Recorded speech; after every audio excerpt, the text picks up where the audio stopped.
If we look at the games where Marquise Brown has played at least half the snaps, he has 20% of the targets. He has 28% of the deep targets. Like, those aren't bad numbers. And I wouldn't say this is my expectation, but it is within the range of outcomes that the Ravens have been holding him back throughout the year because of the injuries.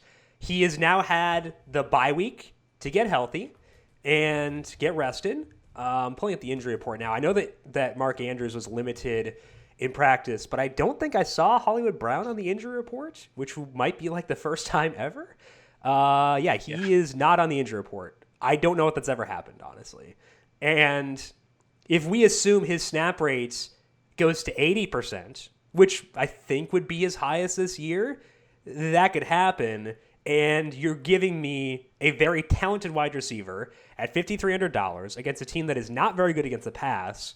So if I want help getting to Lamar Jackson and I don't have Gus Edwards, I think that Marquise Brown is actually really good. Like, he's really, like, I could try to punt with Willie Snead or Seth Roberts or something like that, but I'd much rather just go Hollywood Brown. I don't want to use those other pieces at all.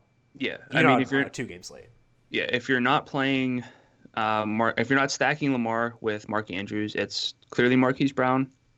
Maybe I sounded like I wasn't going to play Marquise Brown at all, but obviously we know what he can do. We saw it early in the year, and you make a good point. He was on the injury report for most of the year, so if he actually is fully healthy, we could see something pretty nice this week. But if I'm building one lineup and I just want to kind of cash, I'm not playing Marquise Brown. That's never my goal. Right. I'm just saying, like, if anyone's out there, like... You. No, I shouldn't say it's never my goal. Sometimes you do want to profit with an individual lineup. Like, if you put your cash game lineup into a tournament, like, that's what you're doing effectively. So I get what you're saying. But if I had a single lineup for the 4-game slate, I would not write off Marquise Brown is the way I would say that. He's not as much of a priority as Emmanuel Sanders, but I would not write off Marquise Brown. He'd be in my consideration there.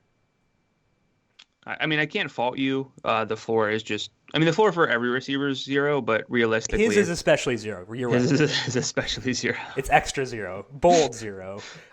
That's very correct.